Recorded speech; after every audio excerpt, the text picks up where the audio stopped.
సాధారణంగా మిరపకాయ అంటే చాలామంది భయపడిపోతారు. కారంగా ఉంటుంది, తినలేము అంటూ వంటలో వాడినా కూడా పక్కన పడేస్తుంటారు. అయితే మిరపకాయలు తింటే ఎన్నో ఉపయోగాలు ఉన్నాయంటున్నారు ఆయుర్వేద నిపుణులు. ప్రధానంగా మిరపకాయ అనేది మూత్ర వ్యాధి గల వారికి హాని కలిగిస్తుంది. సో వారి మిరపకాయలకు దూరంగా ఉండటమే మంచిది.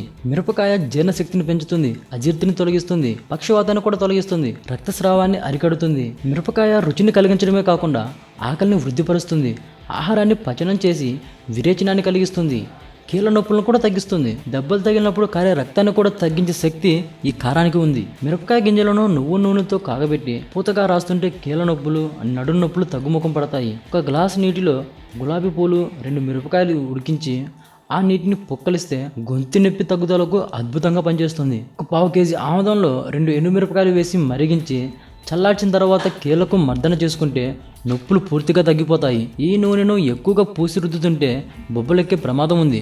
సో మితంగా వాడుకోవాలి.